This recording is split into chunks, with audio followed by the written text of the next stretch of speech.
Okay, this is the seconds count video stopwatch app that you need to use in order to analyze your video for your Stomp rocket launch. First things first, you record the video in the app. So there's a record video button. It opens a normal camera that you use to record it. You'll want to make sure to record before the launch happens, all the way until after your projectile lands again. And once it's recorded, it'll be in this videos section. So I'm going to click that. And I recorded this with Mr. Quigley earlier today. You can watch your video at full speed by clicking the play button in the bottom corner, and you can see the entire launch. But what we want to do is we want to gather the data that it tells us that we need in our project information sheet. And there are two different parts of the launch that we need to gather data for.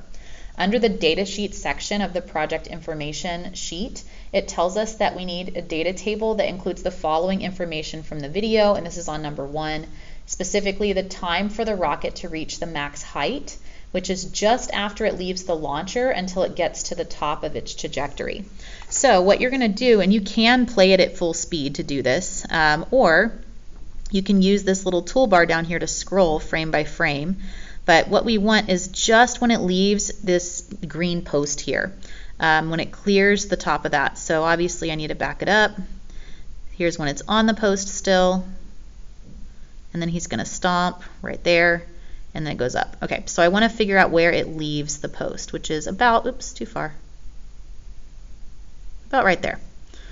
So we're going to click Start. It's going to add a green marker to this timeline.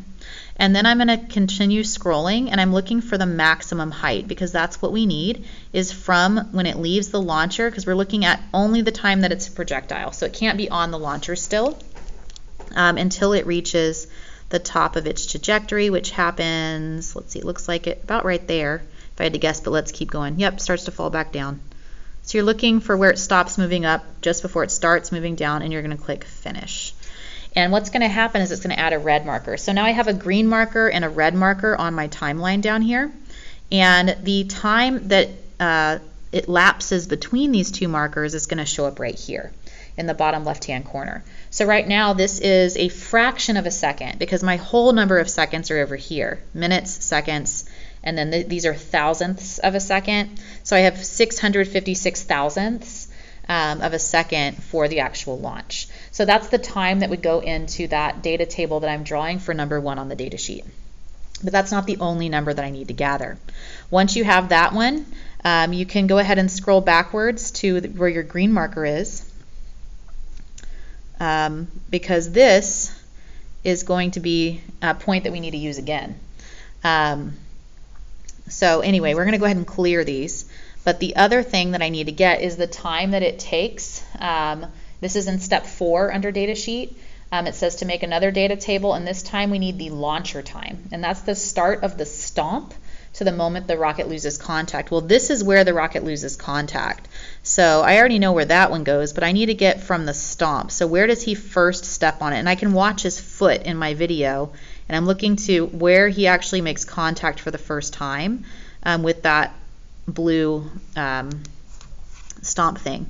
So right there, I'm going to click Start, because that's where his foot contacts it. You'll notice when you click Start, this says 0 now, because I have just marked this as time of 0. And now we're looking for where the rocket leaves the post. Again, it's already off right here, so we need to back it up a little bit, about right there, and click Finish. And again, this is the time that has elapsed between my two markers. So this very short amount of time, 57 thousandths, is the time that I would record for my launcher time in number 4 on my data sheet. It's the data table for my launch forces. So again, this time is going to go in there. It's from the start of the stomp to the moment the rocket loses contact with the launcher. So you have to get 2 different times from your video, and this is how you use the app. It has this handy scrolling timeline down here, and then you can just add markers to start and finish. If you make a mistake, you can clear it and start over again. But you'll need to use this in order to get the data from your videos, because you can't do your calculations without these times. So anyway, that is what it looks like. One other thing to note, whenever you are recording your video, you do need to make sure that you have the entire motion of the rocket in frame. So you'll notice if I follow it all the way up, it stays in my camera frame the whole time.